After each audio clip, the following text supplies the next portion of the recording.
पूरे देश में आज ईद उल फितर का त्योहार धूमधाम के साथ मनाया जा रहा है, लेकिन उत्तर प्रदेश से और राजस्थान तक कुछ जगहों पर नमाज के वक्त हंगामा, बवाल और पथराव भी देखने को मिला है। हम आपको बता दें कि सबसे पहले हम बात करेंगे यूपी की, जहां मुरादाबाद से कुछ तस्वीरें हमें मिली हैं। यहां नमाज के दौरान सुरक्षा में खड़ी पुलिस से ही नमाजी भिड़ गए। काफी देर हंगामा और तीखी बहस चली, जैसे त्योहार भूलकर बवाल की ही ठान कर आए हों। और इसी तरह यूपी के मेरठ में ईद के दिन मुस्लिम समुदाय के ही दो गुट आपस में भिड़ गए। आपस में खूब पत्थरबाजी हुई। बवाल इतना बढ़ गया कि पुलिस को लाठियां भाजनी पड़ी। राजस्थान के टोंक में भी माहौल तनावपूर्ण दिखा। जब बिना परमिशन जुलूस निकाल रही भीड़ को पुलिस ने रोका तो मुस्लिम समुदाय के लोग हाईवे जाम कर हंगामा करने लगे। यानी उत्तर प्रदेश से राजस्थान तक जबरदस्त बवाल देखने को मिला। यूपी के मुरादाबाद में तो भाईजान घंटों हंगामा करते रहे। अब हम आपको तस्वीरों के जरिए दिखाते हैं मुरादाबाद में आखिर क्या हुआ। हंगामे की शुरुआत ईदगाह में नमाज पढ़ने की जिद को लेकर हुई। क्योंकि ईदगाह में पहले से ही बेहिसाब नमाजी मौजूद थे, लिहाजा कोई अनहोनी न हो इसके लिए पुलिस ने भीड़ को रोकने की कोशिश की। लेकिन भाईजान का भला सोचने वाली पुलिस को अंदाजा नहीं था कि भाईजान समझने वाले नहीं। हंगामे के दौरान कुछ लोगों ने अल्लाह अकबर के नारे लगाने शुरू कर दिए। फिर भीड़ ने पुलिस को घेर लिया। देखते ही देखते मुरादाबाद का माहौल खाकी वर्सेस नमाजी हो गया। पूरा खाली पड़ा है यहाँ पे। अभी हम लोग अंदर से निकले, अभी नमाज पढ़ के अभी जो मालूमात हुई कुछ लोगों को, इन लोगों ने वहाँ पर रोक रखा। जब ईदगाह हमारे खाली है, जब सड़क पर नमाज पढ़ने नहीं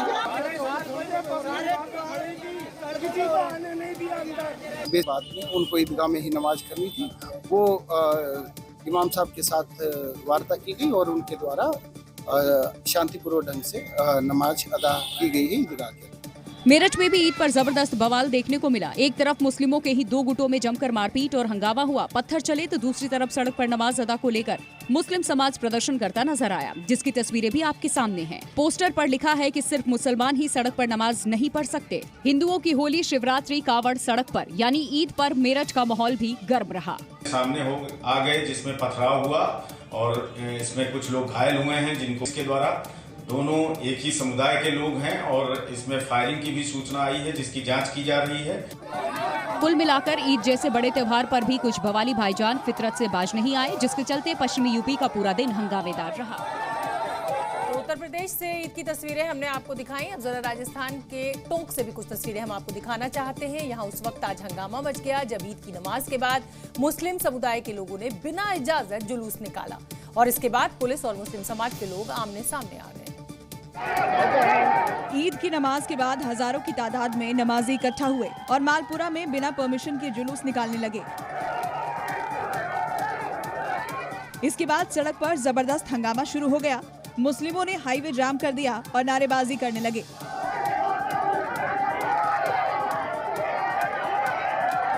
करीब 1 घंटे तक स्टेट हाईवे को जाम रखा गया। आनन फानन में पुलिस की टीमें मौके पर पहुंची और मामले को शांत कराने की कोशिश शुरू हुई। जानकारी के मुताबिक मालपुरा में ईद की नमाज के बाद सारे नमाजी एक साथ बाहर निकले और फिर नारेबाजी करते हुए हाईवे को जाम कर दिया, जिससे केकड़ी मार्ग पूरी तरह से बंद हो गया। हजारों की संख्या में जुटे नमाजी जुलूस को बाजार में ले जाने के लिए प्रदर्शन कर रहे थे, जबकि पुलिस ने निर्धारित मार्ग से ही जुलूस निकालने की परमिशन दी थी। हालांकि डीएसपी समेत कई आलाधिकारियों ने हालात को काबू में कर लिया।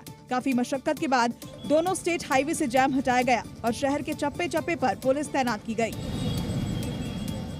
उधर हरियाणा के नूंह में ईद के मौके पर खूनी संघर्ष देखने को मिला। ईद की नमाज के बाद पुरानी रंजिश को लेकर दो पक्ष आमने सामने आ गए। विवाद इतना बढ़ गया कि दोनों पक्षों की ओर से जमकर लाठी डंडे चलने लगे, जिसकी तस्वीरें भी सामने आई, जिसमें आप साफ देख सकते हैं लोग हाथों में लाठी डंडे लेकर एक दूसरे के जान के दुश्मन बने हुए हैं।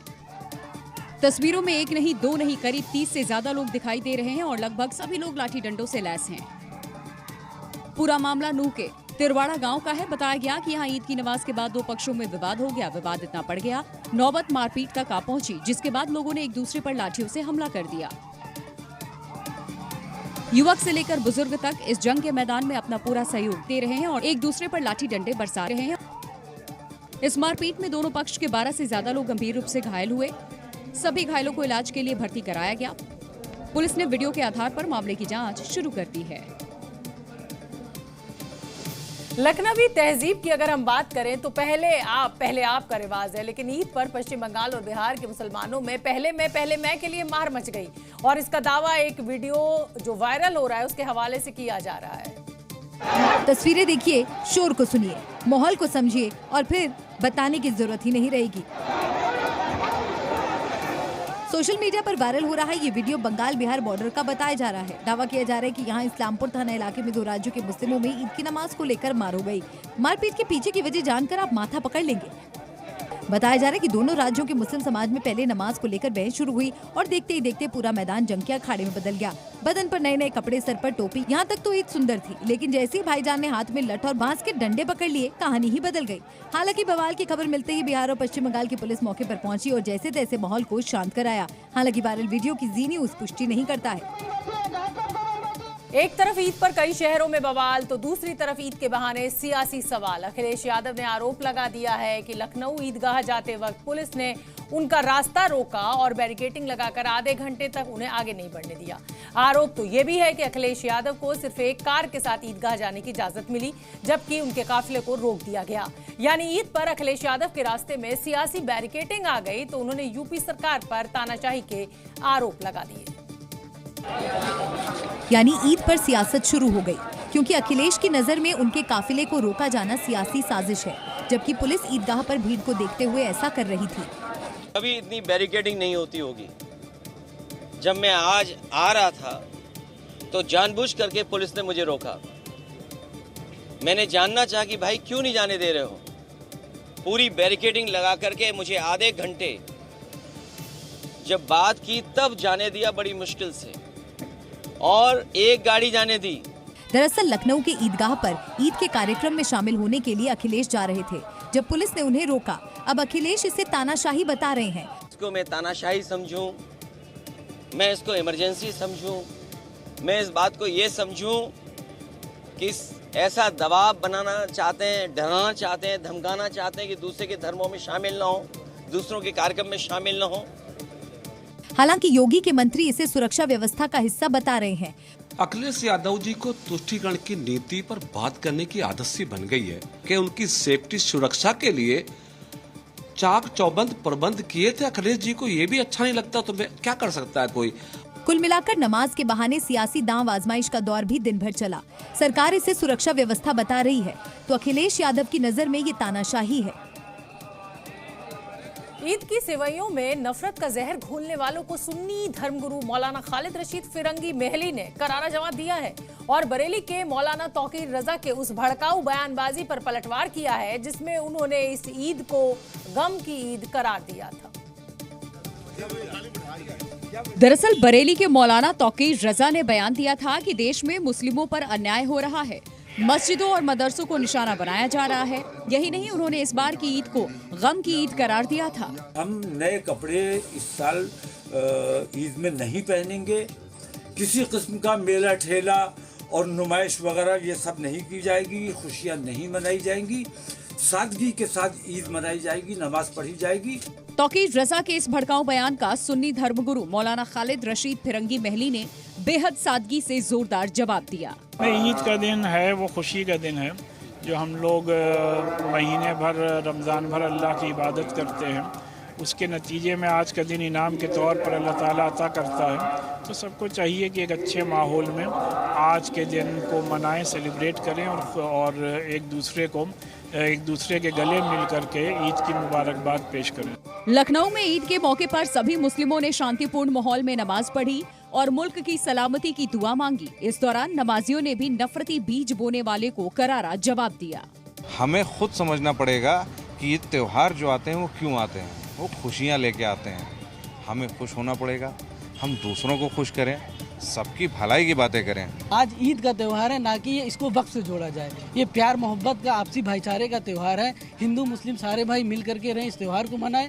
ईद में बिल्कुल नए कपड़े पहनना जरूरी होता है कि हमारे नबी पाक सल्लल्लाहु अलैहि वसल्लम ने फरमाया है कि ईद का हमें एक तोहफा मिलता है। जब हम 30 दिन की इबादत करते हैं उसका तोहफा मिलता है हम लोग को, तो हम लोग को नए कपड़े पहनना चाहिए।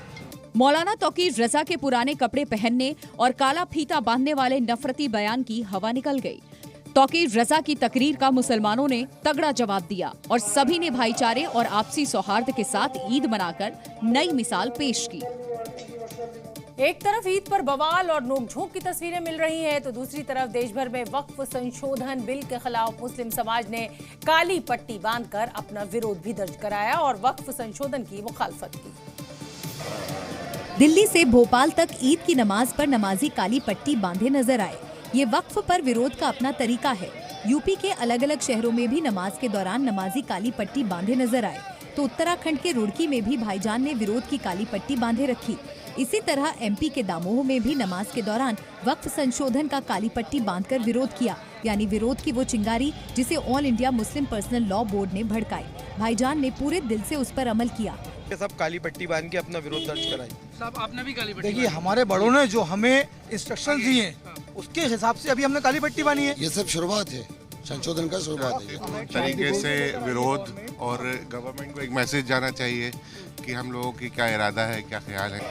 मुस्लिम समाज काली पट्टी के जरिए सरकार को संदेश देना चाहता है कि वक्फ संशोधन मंजूर नहीं, तो बीजेपी सवाल कर रही है कि यही मुस्लिम बांग्लादेश में हिंदुओं पर अत्याचार का विरोध काली पट्टी से क्यों नहीं करते। इस बिल में अमेंडमेंट नहीं होना चाहिए, इसका हम सरकार को एक जो है इशारा दे रहे हैं, बता रहे हैं कि भाई हम इस बिल के खिलाफ हैं, इसलिए काली पट्टी बांधी जा रही है।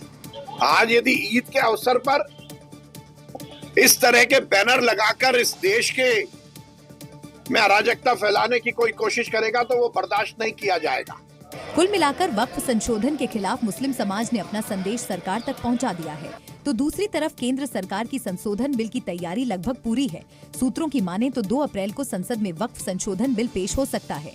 ईद के मौके पर देश के अलग अलग हिस्सों में मुस्लिम समुदाय के लोगों का एक बार फिर फिलिस्तीन प्रेम उमड़ आया। उत्तर प्रदेश से लेकर हरियाणा और मध्य प्रदेश तक ईद की नमाज के दौरान मुसलमानों ने फिलिस्तीन झंडे फहराए। हालांकि ये भी सच है कि फिलिस्तीन भारत का मित्र देश है, लेकिन त्योहार के दिन इस तरीके के झंडे लाना जायज नहीं ठहराया जा सकता। साथ ही फिलिस्तीन की आजादी को लेकर नारेबाजी भी की गई।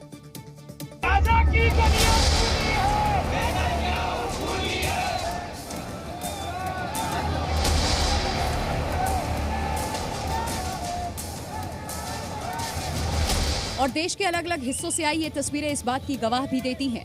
मध्य प्रदेश के राजधानी भोपाल में नमाज के दौरान मुस्लिम समुदाय के लोग हाथ में फिलिस्तीन का झंडा लेकर पहुंचे, तो वहीं उत्तर प्रदेश के मेरठ और सहारनपुर में भी ऐसी ही तस्वीरें देखने को मिली, जहां नमाज के बाद लोगों ने फिलिस्तीन के झंडे लहराए। हरियाणा के नूर से भी फिलिस्तीनी झंडे लहराने की तस्वीरें देखने को मिली। इजराइल के फिलिस्तीन पर हमले के बाद पूरी दुनिया में इसका विरोध हुआ था। पिछले साल कई मौकों पर कश्मीर से लेकर कई हिस्सों में फिलिस्तीन को लेकर मुस्लिम समुदाय के लोग सड़क पर उतर आए थे, जिस पर कई जगह कार्रवाई भी की गई थी। लेकिन एक बार फिर ईद के मौके पर मुस्लिम समुदाय के लोगों ने फिलिस्तीन के झंडे लहराए और उसकी आजादी की मांग उठाई। लोगों ने फिलिस्तीन का झंडा हाथ में लेकर काफी दूर तक जुलूस निकाला। देश के अंदर आप वो सहानुभूति रखिए जो हिंदुस्तान के नागरिकों को और हिंदुस्तान के सबको पसंद हो। आप ये फिलिस्तीनी का झंडा क्यों रखना? आप हिंदुस्तान का झंडा रखा क्या अपने नमाज में? हमास के हमले के बाद इजराइल ने फिलिस्तीन के गाजा पर हमला किया था और अभी तक कई बार युद्ध विराम के बाद भी हमले जारी हैं। एक तरफ ईद के मौके पर कई जगह से फिलिस्तीनी झंडे लहराने की खबरें सामने आई, तो वहीं मुंबई के बलाड में भगवा झंडा फहराना मुस्लिम समुदाय के लोगों को अखर गया और इसके बाद जमकर यहां हंगामा हुआ। आरोप है कि दूसरे पक्ष के लोगों ने हिंदू युवकों पर हमला बोल दिया। ये लोग महाराष्ट्र के नववर्ष गुड़ी पड़वा पर्व में शामिल होने के लिए जा रहे थे और मुस्लिम मोहल्ले से गुजरने के दौरान भगवा झंडे को लेकर विवाद हो गया, जिसकी तस्वीरें सोशल मीडिया पर वायरल हो गईं। इस तस्वीर में साफ देखा जा सकता है कि किस तरह से भगवा झंडे को लेकर दूसरा पक्ष भड़क गया और इसके बाद भारी संख्या में लोग इकट्ठा हो गए और युवक से झंडा छीनने का प्रयास किया गया। इस दौरान जमकर हंगामा हुआ। आरोप है कि दूसरे पक्ष के लोगों ने हिंदू समुदाय के युवक को बुरी तरीके से पीटा भी। युवक ने बचने के लिए किसी तरीके से भीड़ से बाहर निकलने की कोशिश की, लेकिन उस पर बुरी तरीके से हमला कर दिया गया। इतना ही नहीं, ग्राउंड जीरो पर जी मीडिया की टीम हकीकत जानने पहुंची, तो आप देखिए कि उन्हें किस तरीके से वहां से जाने के लिए कहा गया। इस दौरान पुलिस भी मूक दर्शक बनी रही। नहीं, हम मस्जिद के प्रेमिसेस में परमिशन नहीं है। मस्जिद की प्रेमिस हम रोड पर खड़े हैं। उधर चलो ना भाई, उधर रोड पर खड़े हैं। आप मुझे बताइए कि यहाँ पे जो कल हंगामा हुआ था उसके बारे में। हंगामा नहीं हुआ, कोई हंगामा नहीं, अमन शांति के साथ कुछ भी नहीं हुआ क्या? स्थानीय लोगों का कहना है कि युवक जय श्री राम का नारा लगाते हुए जा रहे थे, जिसके बाद भीड़ से इनकी बहस हो गई और मामला मारपीट तक पहुंच गया। फिलहाल पुलिस ने इस पूरे मामले में केस दर्ज कर लिया और जांच शुरू कर दी है। अंतर्गत पठानवाड़ी एरिया में कल एक घटना घटित हुई है, जिसमें हिंदू समाज के कुछ लड़के जो जा रहे थे और वहाँ पे कुछ एक अनबन हुई, जिसमें मुस्लिम समाज के इसम जो है उन्होंने उनके साथ झगड़ा हुआ है। उस घटना के बारे में कुरार पुलिस स्टेशन में गुना दाखिल किया गया है। ईद का त्योहार सभी समुदाय ने शांति के साथ मनाया है, लेकिन उत्तर प्रदेश बीजेपी के कई नेताओं ने अपने बयान से माहौल को जरूर गर्म करने की कोशिश की है। यूपी बीजेपी के इन बयानवीर नेताओं में अलीगढ़ सांसद सतीश गौतम से लेकर खतौली के पूर्व विधायक विक्रम सैनी तक शामिल है। तो मेरा त्योहार ईद नहीं है, मेरी दिवाली और होली त्योहार। किसी महापुरुष के बारे में गलत बोलते हैं, उनकी खाल में घुस पड़ते। भूसा भरने की धमकी देने वाले ये नेता पश्चिमी यूपी की विधानसभा सीट खतौली से पूर्व विधायक रह चुके हैं, लेकिन बयानबाजी ऐसी जैसे कोई नेतागिरी चमकाने के लिए नया नेता हो। जरा इनका पूरा बयान तो सुनिए। और मैं कहता हूँ ऐसे लोग जो किसी भी संत को या किसी महापुरुष के बारे में गलत बोलते हैं, उनकी खाल में घुस पड़ते। आंदोलन से कुछ नहीं होता, चुपचाप चार लड़के जाओ और जहाँ मिला ठोक दो, बाद में अपना पता चलता रहेगा। ठीक इसी लाइन पर अलीगढ़ सांसद सतीश गौतम के भी बोल थे, जिन्हें भाईचारे से कोई मतलब नहीं, क्योंकि सांसद जी के लिए सिर्फ होली और दिवाली ही उनका त्योहार है। मेरा त्योहार ईद नहीं है, मेरी दिवाली और होली त्योहार। ये जब हुड़दंग मचाओगे तो वो काम होगा पुलिस का काम, जो पुलिस करती है वो काम करेगी। अगर गुंडागिर्दी करो, गुंडागिर्दी उत्तर प्रदेश में बर्दाश्त नहीं की जाएगी। यानी इधर सांसद जी ने ईद पर होली दिवाली याद कर अपनी लाइन क्लियर कर दी, तो उधर खतौली वाले पूर्व विधायक उनसे 2 कदम आगे निकलकर भूसा भरने की धमकी दे गए। नवरात्र का त्योहार चल रहा है और ऐसे में मिलावटखोर एक्शन में नजर आ रहे हैं। उत्तराखंड के देहरादून और हरिद्वार में कुट्टू के आटे का कहर देखने को मिला है। उत्तराखंड के देहरादून में कुट्टू का आटा खाने के बाद करीब 100 लोग बीमार हो गए। घायलों को आनन फानन में अस्पताल में भर्ती कराया गया। हरिद्वार के लक्सर में भी कुट्टू का आटा खाने से कई लोगों की तबीयत बिगड़ गई। जैसे ही ये खबर मुख्यमंत्री धामी तक पहुंची तो वो फौरन एक्शन में नजर आए। मुख्यमंत्री ने घायलों से मुलाकात की और तत्काल एक्शन भी लिया। पूरा मामला देहरादून के विकासनगर का है, जहां कुट्टू का आटा खाने से करीब 100 लोग बीमार हो गए। सभी घायलों को आनन फानन में अस्पताल में भर्ती कराया गया। मुख्यमंत्री पुष्कर सिंह धामी ने खुद अस्पताल पहुंचकर मरीजों का हाल जाना। इतनी बड़ी संख्या में लोगों के बीमार होने से स्वास्थ्य विभाग में हड़कंप मच गया। पड़ताल हुई तो पता चला कि जिस कुट्टू का आटा खाने से लोग बीमार हुए, वो आटा यूपी के सहारनपुर से सप्लाई हुआ था। कुट्टू का आटा सहारनपुर से सप्लाई हुआ था और यहाँ पर जिस डीलर के यहाँ से ये सप्लाई हुई है वो दुकान सील कर दी गई है और उस दुकान से जितने भी जगह पर आगे जहाँ भी ये सप्लाई हुई है उन सभी दुकानों को सूचना कर दी गई है। सीएम ने सख्ती से जांच के आदेश दिए। देहरादून से सहारनपुर तक खलबली मच गई। सहारनपुर में ताबड़तोड़ छापेमारी की गई। कई दुकानों से कुट्टू के आटों के कट्टे जब्त किए गए और कई दुकानों से सैंपल कलेक्ट किए हैं। उधर हरिद्वार की लक्सर में भी कुट्टू के आटे का कहर देखने को मिला। लोगों ने कुट्टू का आटा खाया तो तबीयत बिगड़नी शुरू हो गई, जिसके बाद लोगों को अस्पताल में भर्ती कराया गया। मरीजों के परिजनों ने बताया कि उन्होंने कुट्टू का आटा गांव की ही दुकान से लिया था, जिसके बाद प्रशासन हरकत में आया। दुकानों में ताबड़तोड़ छापेमारी हुई और दुकानों से सैंपल लेकर जाँच के लिए भेजे गए। पश्चिम बंगाल के मालदा में हुई हिंसा के बाद से लगातार सियासत गर्म है। विपक्ष खासकर बीजेपी ममता बनर्जी को इसके लिए जिम्मेदार ठहरा रही है, तो वहीं आज ईद के मौके पर ममता बनर्जी ने इस मुद्दे पर विपक्ष को खुली चुनौती दे डाली। और कोलकाता में एक ईद कार्यक्रम में शामिल होने पहुंची ममता बनर्जी ने मालदा में हुई हिंसा को लेकर बीजेपी और लेफ्ट पर एक दूसरे के साथ मिलकर राजनीति करने का आरोप लगाया और उन्होंने बिना नाम लिए कहा कि ये दोनों पार्टियां मिलकर दंगे भड़काने की कोशिश कर रही हैं।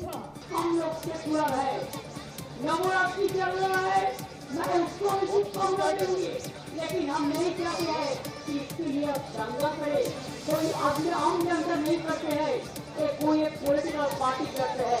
ये शर्म की बात है। आज लाल और गेरुआ एक हो गया, होने दो, हम लोग आएगा, हम अकेला नहीं आएगा, हम अकेला एक तो है, हम लोग लड़ते हैं। ईद के मौके पर ममता बनर्जी के इस बयान पर सियासत भी तेज हो गई। केंद्रीय मंत्री और पश्चिम बंगाल के बीजेपी अध्यक्ष सुकांत मजूमदार ने ममता से ही सवाल पूछ लिया। हिंदुओं के घर तोड़ा गया, थाना को जलाया गया, को जलाने की कोशिश की गई, हिंदुओं के घर जलाए गए, आज भी उनका प्रूफ है। तो आप ममता बनर्जी को बोलने के लिए बोलिए कौन कर रहे हैं। दरअसल 27 मार्च को मालदा के मोथाबाड़ी में प्रदर्शन के दौरान हिंसा भड़क गई थी। लोगों ने दुकानों और घरों में तोड़फोड़ की थी, जिसके बाद पुलिस ने भी कार्रवाई की। इस मुद्दे पर बीजेपी का प्रतिनिधिमंडल मोथाबाड़ी जाना चाहता था, लेकिन उन्हें रोक दिया गया। उत्तराखंड में सख्त भू कानून है, लेकिन मेयर गजराज सिंह बिष्ट ने नैनीताल को लेकर जो खुलासा किया है वो बेहद ही चौंकाने वाला है। गजराज सिंह बिष्ट का दावा है कि नैनीताल जिले की डेमोग्राफी बहुत तेजी से बदल रही है। हल्द्वानी नगर निगम के मेयर गजराज सिंह बिष्ट ने नैनीताल के चौसला गांव का उदाहरण पेश किया और ये दावा किया कि 68 विशेष समुदाय के लोगों ने यहां जमीन खरीदी, लेकिन हैरानी की बात यह है कि सभी जमीन 300, 500 और 700 फीट की है। लेकिन इन सौदे को लेकर उनका सवाल ये है कि इतनी कम जमीन पर मकान या कारोबार के लिए नक्शा कैसे पास होगा। गजराज बिष्ट ने ये भी सवाल उठाया कि आखिर इतने बड़े पैमाने पर ये सब कैसे हो गया। आखिर वो 68 रजिस्ट्रियाँ कैसे हो गई, उनका दाखिल खारिज कैसे हो गया, वो कौन लोग हैं और वो अधिकतर लोग उत्तराखंड से बाहर के हैं, उनका कोई परीक्षण नहीं हुआ। और हमने जब पता किया तो पता ये चल रहा है कि वो जो बेचने वाला है वो बार बार एक ही एफिडेविट लगाता है कि। गजराज बिष्ट ने इस पूरे मामले की जांच की मांग की और रजिस्ट्रार को सस्पेंड करने की मांग उठाई। साथ ही उन्होंने चेतावनी दी कि अगर इस मामले में कार्रवाई नहीं हुई तो बड़ा आंदोलन करेंगे। बिहार के दरभंगा में उस वक्त तनाव का माहौल पैदा हो गया जब कलश यात्रा से लौट रहे श्रद्धालुओं पर पत्थरबाजी की घटना घटी और इसका आरोप मुस्लिम समुदाय के लोगों पर लगा। तनाव को देखते हुए इलाके में भारी संख्या में पुलिस बल को तैनात किया गया, जिसकी तस्वीरें भी सामने आई, जिसमें साफ दिख रहा है कि छत पर खड़े होकर कुछ लोग पत्थरबाजी कर रहे हैं। इस पत्थरबाजी में महिलाएं भी पीछे नहीं रहीं। एक महिला घर से बाहर निकलती है और छत से बड़ा सा ईंट उठाकर फेंकती है, तो वहीं छत की दूसरी तरफ से भी कुछ लोग पत्थर फेंकते हुए नजर आए। जिस छत से पत्थर फेंके गए वो मोहम्मद अलाउद्दीन नाम के शख्स का घर बताया जा रहा है। अचानक हुई इस पत्थरबाजी से वहां हड़कंप मच गया। पुलिस के मुताबिक मुर्गा मारने की अफवाह के बाद ये पूरा मामला हुआ। एक समुदाय विशेष के लोग जो है उनके द्वारा ये बताया गया कि कोई मुर्गा है जिसको कि दूसरे समुदाय के लोगों ने डंडे से मार दिया है। विवाद का प्रारंभ इसी बात से हुआ। उस बात को लेके ही कुछ बाताबाती हुई दोनों पक्ष में और जिसके फलस्वरूप आपस में मारपीट हुआ। फिर कुछ रोड़ेबाजी भी दोनों तरफ से की गई। पूरा मामला दरभंगा जिले के कुशेश्वर स्थान थाना क्षेत्र के केवट गामा गांव का है, जहां नवरात्र दुर्गा पूजा में कलश यात्रा के बाद लौट रहे श्रद्धालुओं पर इस तरह की पत्थरबाजी की गई। मध्य प्रदेश के इंदौर में सिंधी समाज के चेटी चंड महोत्सव के जुलूस में दो पक्षों में विवाद छिड़ गया और इसके बाद जुलूस में शामिल एक गुट ने डीजे संचालक को लाठी डंडे से पीट दिया और इसका वीडियो अब सोशल मीडिया पर खूब वायरल हो रहा है। विवाद जुलूस में शामिल डीजे वाले बाबू को लेकर हुआ। आरोप है कि जुलूस में शामिल एक गुट जबरन डीजे की गाड़ी को अंदर ला रहा था, जिससे नाराज दूसरे गुट ने डीजे संचालक पर हमला कर दिया। वीडियो में साफ देखा जा सकता है कि कुछ लोग डीजे के ऊपर चढ़ गए। इस दौरान एक पुलिसकर्मी ने इन्हें ऊपर चढ़ने से रोकने का भी प्रयास किया। कुछ लोगों ने नीचे से ही डंडे से मारने का प्रयास किया और डीजे के ऊपर बैठे शख्स को नीचे खींचने लगा। तभी कुछ लोग डीजे के ऊपर डंडा लेकर पहुंच गए और डीजे संचालक पर धुआंधार डंडे बरसाने लगे और लगातार हमला करते रहे। पीड़ित ने खुद को बचाने की बहुत कोशिश की, लेकिन वो बच नहीं पाया। पीड़ित के पैर, हाथ और पीठ पर डंडे से खूब हमला किया। कुछ लोगों ने बीच बचाव का प्रयास भी किया, लेकिन हंगामा करने वाले नहीं रुके। इस हमले में कुछ लोग घायल हो गए। रावजी बाजार पुलिस ने घायलों को इलाज के लिए अस्पताल भेज दिया और केस दर्ज कर मामले की जांच शुरू कर दी। उत्तर प्रदेश के मथुरा से एक बड़ी खबर हमें मिल रही है। मुस्लिम मोहल्ले में दबिश देने पुलिस पहुंची और उत्तर प्रदेश की पुलिस पर ही हमला हो गया। कौसी कला के दिल्ली गेट पर पुलिस कर्मियों को दौड़ा दौड़ा कर पीटा गया। ये देखिए, हजारों की भीड़ ने पुलिस वालों को घेर रखा है और गाली गलौज कर रहे हैं।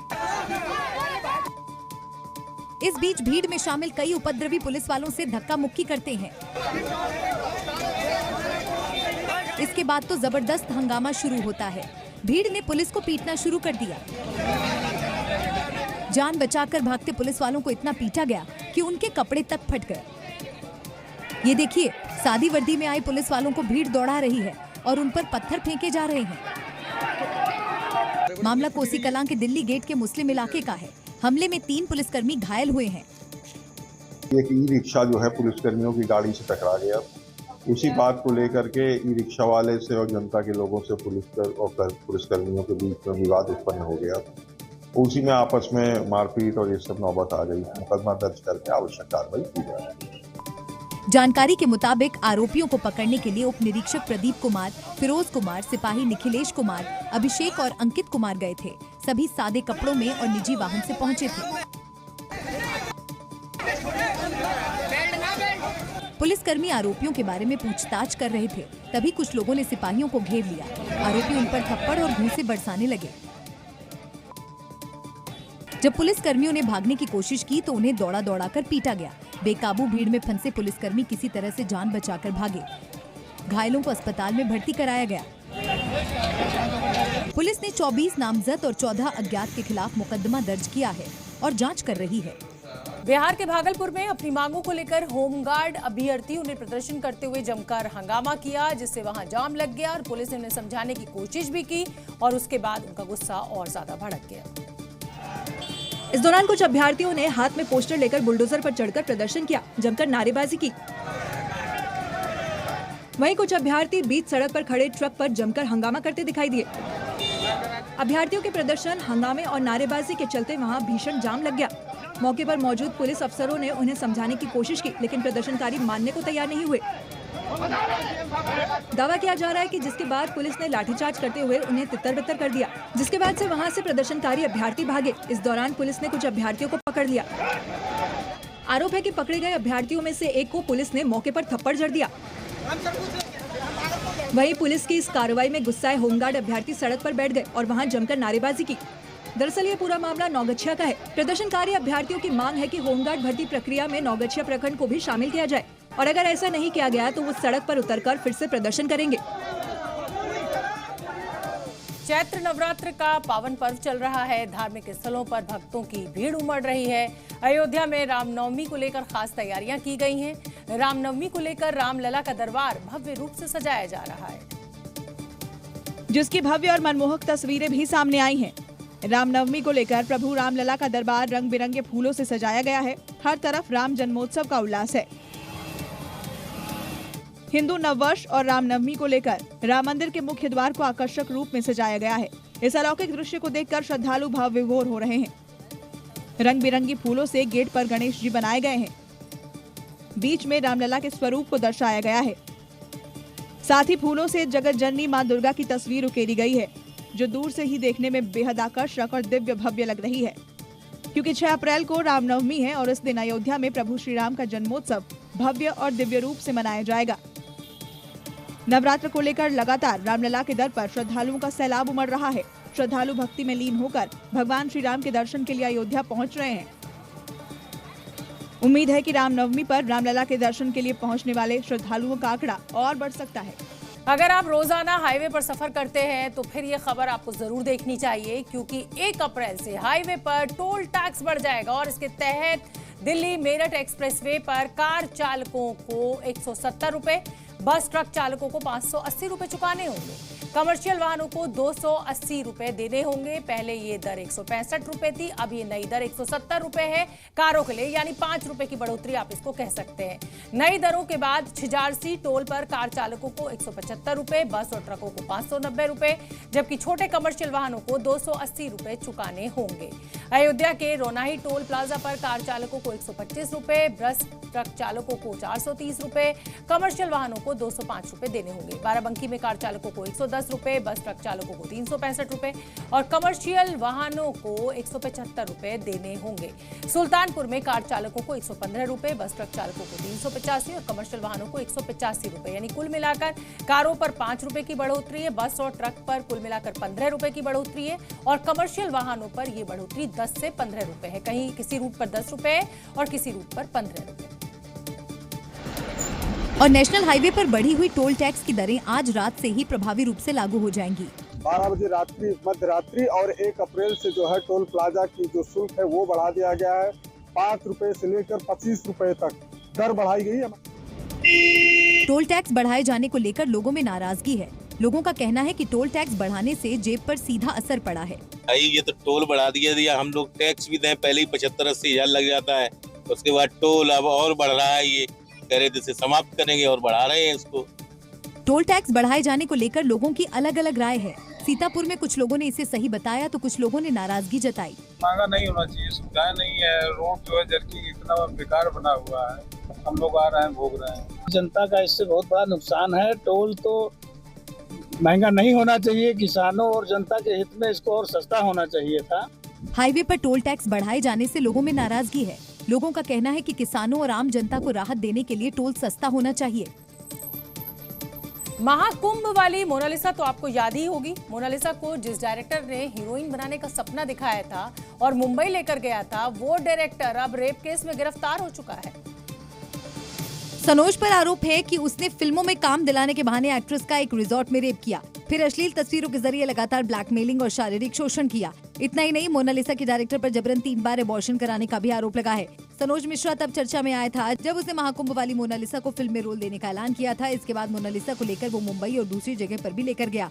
मोनालिसा को भी सनोज ने हीरोइन बनाने का वादा किया। हालांकि अब तक कोई नहीं जानता कि मोनालिसा को कोई फिल्म मिली भी है या नहीं, लेकिन एक बात साफ हो गई कि डायरेक्टर सनोज की नीयत में क्या था और किस तरह उसने पहले दूसरी लड़कियों को झांसा देकर उनसे रेप किया। फिलहाल सनोज मिश्रा दिल्ली पुलिस की गिरफ्त में है। आरोप है कि उसने एक छोटे शहर की लड़की के साथ कई बार दुष्कर्म किया जो हीरोइन बनने की ख्वाहिश रखती थी।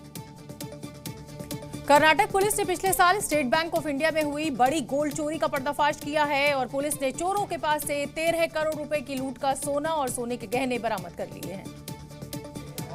और तस्वीरों में दिख रहे सोने के ये जेवरात SBI के लॉकर से लूटे गए थे, जिसमें बड़ी संख्या में नेकलेस, मंगलसूत्र, अंगूठियां और सोने के कंगन शामिल हैं। अक्टूबर 2024 में चोरों की इस गैंग ने वारदात को अंजाम दिया था और 6 महीने की कड़ी जांच के बाद इस पूरे गैंग का पर्दाफाश किया गया। चोरों ने वारदात के बाद इस सोने को तमिलनाडु में एक कुएं में छिपा दिया था। They have hidden this gold in Tamil Nadu in a well. Our team went there after getting the clues and recovered the gold. The gold recovered is around 17 kgs. Police ने इस मामले में इस गोल्ड चोर gang के 6 लोगों को गिरफ्तार किया है। पुलिस के मुताबिक इन चोरों ने YouTube और फेमस शो मनी हाइस्ट देखकर प्लान बनाया था और करीब 6 महीने प्लान बनाने के बाद इस चोरी को अंजाम दिया गया। लेकिन पुलिस की सक्रियता और गहन छानबीन से इस गोल्ड हाइस्ट केस का पर्दाफाश हो गया। इसके लिए कर्नाटक पुलिस ने यूपी समेत कई राज्यों में तलाश की थी। अगर आप किसी हादसे का शिकार हो जाएं और कोई अनजान व्यक्ति आपकी मदद करे तो जाहिर है कि आपका भरोसा उसके ऊपर जरूर पैदा हो जाएगा। लेकिन छत्तीसगढ़ में सड़क हादसे में घायल युवक को मदद लेना भारी पड़ गया। ठग ने पहले घायल युवक की मदद की और जब उसका भरोसा जीत लिया तो 50,000 रुपए ठग लिए। पूरा मामला छत्तीसगढ़ के दुर्ग इलाके का है। यहाँ रहने वाले अमित कुमार किसी काम से अपनी बाइक से जा रहे थे, लेकिन रास्ते में वो हादसे का शिकार हो गए। इस दौरान एक राहगीर ने उनकी मदद की और अस्पताल पहुंचाया। आरोपी ठग ने घायल का इलाज भी कराया। अब थी अस्पताल में पैसे भरने की बारी तो घायल युवक ने भरोसा कर युवक को अपना डेबिट कार्ड दे दिया और पैसे निकालकर अस्पताल का बिल भरने को कहा, जिसके बाद आरोपी ने 50,000 की रकम निकाली और अस्पताल का जितना बिल आया था वो जमा किया और बचे हुए पैसे लेकर आरोपी फरार हो गया। जब युवक के पास पैसे कटने का मैसेज आया तो समझ आया कि वो ठगी का शिकार हो चुका है। जिसने भी ये मामला सुना हैरान है, क्योंकि युवक ने एक तरफ तो घायल की मदद की लेकिन बाद में उसे 50,000 का चूना भी लगा दिया। फिलहाल पुलिस ने मामला दर्ज कर जांच शुरू कर दी है। महाराष्ट्र के पालघर से हादसे की एक खौफनाक तस्वीर सामने आई है। यहाँ मुंबई अहमदाबाद हाईवे पर एक तेज रफ्तार टैंकर अनियंत्रित होकर फ्लाईओवर से नीचे जा गिरा। टैंकर के नीचे गिरने की तस्वीरें बेहद हैरान करने वाली हैं। तस्वीरों में नजर आ रहा है कि फ्लाईओवर के नीचे और आसपास लोग खड़े हैं। अचानक तभी भगदड़ मच जाती है। हालांकि अब तक तस्वीर से पता नहीं चल रहा था कि लोग क्यों भाग रहे हैं कि तभी ऊपर से गिरते टैंकर की तस्वीर कैद होती है। टैंकर रफ्तार के साथ नीचे गिरता है और टैंक फट जाता है, जिससे आसपास के टैंकर में भरा तेल तेजी से बहने लगता है। इसी दौरान इंजन वाले हिस्से में आग लग जाती है, जिसे देखकर ऐसा लग रहा था कि कभी भी बड़ा धमाका हो सकता है। हालांकि अच्छी बात यह रही कि इंजन के पास लगी आग बुझ गई और नीचे खड़े लोग भी बाल बाल बच गए। हादसे के वक्त टैंकर में करीब 30,000 लीटर तेल भरा था, जो आसपास के इलाके में फैलने लगा। लिहाजा पुलिस ने इलाके में मौजूद भीड़ को हटाकर पूरे इलाके को खाली करा लिया। इसी तरह फ्लाईओवर के नीचे गुजरात रोड पर भी ट्रैफिक बंद कर दिया गया, जिससे एक बड़ा हादसा टल गया। उत्तर प्रदेश में झांसी के सरकारी अस्पताल के डॉक्टर का एक हैरान कर देने वाला वीडियो वायरल हो रहा है। इमरजेंसी में तैनात डॉक्टर साहब मरीज के बिस्तर पर दवाई का पर्चा लिखते हुए नजर आ रहे हैं। वायरल वीडियो झांसी के मुआरानीपुर सामुदायिक स्वास्थ्य केंद्र का बताया जा रहा है। आप भी देखिए, डॉक्टर रामपाल मरीज के बिस्तर पर आराम से लेटे हुए हैं और पीछे रखे स्टूल पर एक बुजुर्ग महिला बैठी हुई है जो अपनी बीमारी के बारे में बता रही है। जबकि डॉक्टर साहब आराम की मुद्रा में लेटे हुए पर्चा बना रहे हैं। बुखार आता है ना? तो नहीं आता, अब वही लग रही हल्की हल्की सर्दी सी लग रही। इस वायरल वीडियो को देखकर लग रहा है कि डॉक्टर यहाँ मरीजों का इलाज नहीं करते बल्कि खुद आराम फरमाने अस्पताल आते हैं। साथ ही वीडियो सरकारी स्वास्थ्य व्यवस्था पर सवाल भी उठाती है। आजकल शादी विवाह या कोई भी सेलिब्रेशन डीजे के बिना तो फीका ही नजर आता है, लेकिन छत्तीसगढ़ के बिलासपुर में डीजे ने ऐसा जोरदार धमाका किया कि मकान का छज्जा ही धराशायी हो गया। दरअसल हिंदू नववर्ष पर शहर से लेकर गांव-गांव में शोभा यात्रा निकाली गई। मस्तूरी में भी युवकों ने नववर्ष पर शोभा यात्रा निकाली थी। घटना रात रविवार करीब 8:30 बजे की है। अभी शोभा यात्रा मोहल्ले में पहुंची ही थी और लोग डीजे की धुन पर थिरक रहे थे, लेकिन डीजे की तेज आवाज से ऐसा ऑडियो वेव उत्पन्न हुआ कि घर का छज्जा ही गिर गया। इस हादसे में 5 लोग घायल हो गए जबकि एक की मौत हो गई। पिछले साल सितंबर में भी छत्तीसगढ़ के सरगुजा में डीजे की तेज आवाज से ब्रेन हैमरेज का मामला सामने आया था, जब संजय नाम के शख्स का अचानक चक्कर और उल्टी की शिकायत के बाद सीटी स्कैन किया गया। जांच में पता चला कि पीड़ित के घर के पास अक्सर तेज आवाज में डीजे बजता है और उसी के कारण ऐसा हुआ। तेज आवाज में और देर रात तक डीजे बजाने पर कोर्ट के सख्त निर्देश हैं। छत्तीसगढ़ हाईकोर्ट की डिवीजन बेंच में कान फोड़ू डीजे पर रोक को लेकर याचिका पर सुनवाई हो चुकी है। कान फोड़ू डीजे पर कई गाइडलाइंस भी हैं, जैसे रात में 10 बजे के बाद डीजे बजाने पर पाबंदी है, लेकिन बावजूद इसके कोई भी गाइडलाइंस का पालन नहीं करता। लिहाजा डीजे की आवाज से किसी का घर गिर रहा है तो किसी को ब्रेन हैमरेज हो रहा है। गुजरात के कच्छ में एक ऐसा भीषण हादसा हो गया है। गांधीधाम भचाऊ हाईवे पर पेट्रोल पंप के पास एक लकड़ी कंपनी में भयंकर आग लग गई और इसके बाद पूरे इलाके में अफरा तफरी फैल गई। आग की लपटें देखकर आपके भी रोंगटे खड़े हो जाएंगे। विनाशकारी लपटों में घिरा ये पेट्रोल पंप उस बम की तरह है जो कभी भी फट सकता है। कच्छ के हाईवे पर लकड़ी की कंपनी में लगी भीषण आग के बाद हाहाकार मच गया। आग की लपटों में गांधीधाम भचाऊ हाईवे पर मौजूद ये पेट्रोल पंप घिर गया। जिस पेट्रोल पंप के पास आग लगी है वो भारत पेट्रोलियम का था। आनन फानन में गांधीधाम नगर पालिका समेत दमकल की कई गाड़ियां मौके पर पहुंची। आग एक लकड़ी की कंपनी में लगी है, इस वजह से आग बुझाने में काफी मशक्कत करनी पड़ रही है। किसी तरह पेट्रोल पंप के कर्मचारियों को मौके से सुरक्षित निकाल लिया गया, लेकिन ये आग इतनी भीषण थी कि इस पर काबू पाना भी आसान नहीं था। फिलहाल आग पर काबू पाने की कोशिश की जा रही है, लेकिन ये आग कैसे लगी अभी ये साफ नहीं है। उत्तर प्रदेश के ग्रेटर नोएडा में आग का तांडव देखने को मिला। यहाँ कूलर बनाने वाली फैक्ट्री में भीषण आग लग गई और इसके बाद पूरी फैक्ट्री में काला धुआं फैल गया और आसमान में भी धुएं का गुबार दिखाई दिया। देखते देखते आग ने पूरी फैक्ट्री को अपने आगोश में ले लिया। आग की लपटें इतनी भयानक थी कि उनके सामने जो आया उसे जलाकर राख कर दिया। आग इतनी भयानक थी कि काले धुएं के गुब्बार दूर से ही आसमान में उठते दिखाई देने लगे। देखते ही देखते आग ने कुछ ही समय में विकराल रूप ले लिया। फैक्ट्री में रखे प्लास्टिक के सामानों की वजह से आग ने विकराल रूप ले लिया। आग की चपेट में पूरी फैक्ट्री आ गई। आग के कारण चारों तरफ धुआं फैल गया। आसमान में उठते काले धुएं से आसपास के लोगों को सांस लेने में परेशानी होने लगी। घटना के दौरान फैक्ट्री में कई मजदूर काम कर रहे थे। गनीमत रही कि समय रहते सभी को सुरक्षित बाहर निकाल लिया गया, नहीं तो कोई बड़ा हादसा हो सकता था। आग लगने का कारण शॉर्ट सर्किट बताया जा रहा है। उत्तर प्रदेश के नोएडा में तेज रफ्तार का कहर देखने को मिला। यहाँ लैम्बोर्गिनी चला रहे युवक ने मजदूरों को जोरदार टक्कर मार दी और इसमें वो गंभीर रूप से घायल हो गए। वहीं पुलिस ने कार्रवाई करते हुए आरोपी को अब गिरफ्तार कर लिया है। पुलिस की गिरफ्त में खड़ा ये वही युवक है जिस पर आरोप है कि उसने फुटपाथ पर बैठे मजदूरों को लैम्बोर्गिनी कार से टक्कर मारी, जिसमें वो गंभीर रूप से घायल हो गए। मामला सेक्टर 126 इलाके का बताया जा रहा है। दावा किया जा रहा है कि कार की स्पीड इतनी तेज थी कि वो मजदूरों को टक्कर मारने के बाद सीधे फुटपाथ पर चढ़ गई। देखिए, हादसे के बाद मौके पर लोगों की भीड़ जुट गई। पुलिस को बुलाओ पहले। आनंद फानन में सूचना पर पुलिस पहुंची और घायल मजदूरों को इलाज के लिए अस्पताल में भर्ती कराया गया और आरोपी युवक को गिरफ्तार कर कार को सीज कर दिया गया है।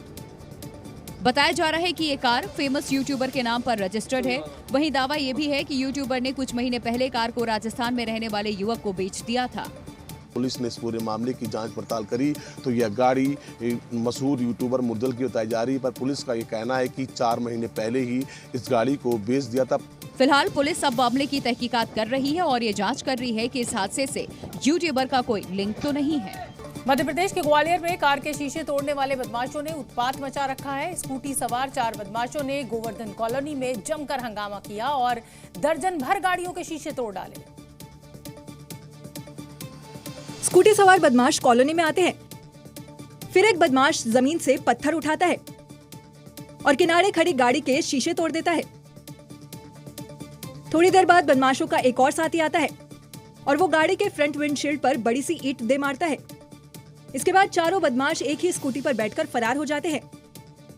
एक और वीडियो देखिए, ये बदमाश गली में खड़ी गाड़ियों को निशाना बना रहे हैं। स्कूटी सवार बदमाशों ने गोला का मंदिर थाना क्षेत्र के गोवर्धन कॉलोनी में जमकर उत्पात मचाया और कॉलोनी में घर के बाहर खड़ी करीब दर्जन भर गाड़ियों के शीशे तोड़ दिए। लेकिन उनकी ये करतूत सीसीटीवी कैमरे में कैद हो गई, जिसके बाद पुलिस में शिकायत की गई। फिलहाल वीडियो फुटेज के आधार पर पुलिस मामले की जांच में जुटी है। अब आपको एक और खौफनाक हादसे की तस्वीर हम दिखाना चाहते हैं। पिथौरागढ़ की एक गली में एक तेज रफ्तार कार ने सड़क किनारे कई गाड़ियों को टक्कर मार दी। हादसे में एक बच्ची और महिला बाल बचे, जबकि कार सवार 2 लोगों को गंभीर चोटें आई हैं और इस हादसे का सीसीटीवी वीडियो अब सामने आया है।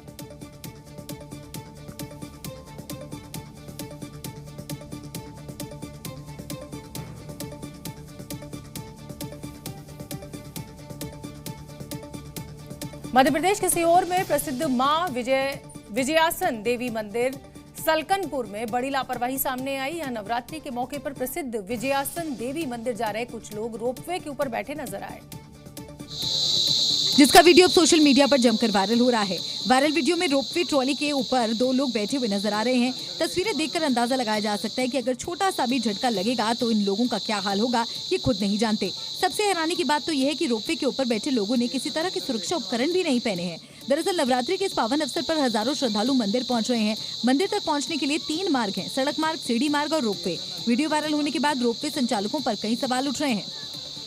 मध्य प्रदेश के भोपाल में आज जब हंगामा खड़ा हुआ, जब पुलिस ने बदमाशों की गिरफ्तारी के बाद उन्हीं के इलाके में उनका जुलूस निकाला और जहां आरोपियों के घर वालों ने पुलिस को घेर लिया और फिर हंगामा मचाया।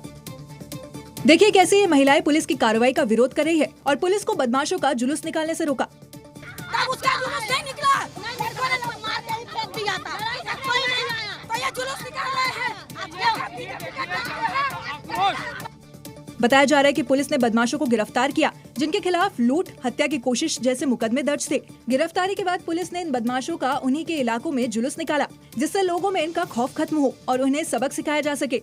लेकिन यहाँ आरोपियों के घर वाले पहुँच गए और मौके पर जमकर हंगामा किया। लोगों का गुस्सा फूटते हुए आप स्क्रीन पे देखेंगे तो ये तस्वीरें पूरी नजर आ रही। लोगों ने यहाँ पर अब सड़क पर आ गए हैं पुलिस के खिलाफ और मांग कर रहे हैं।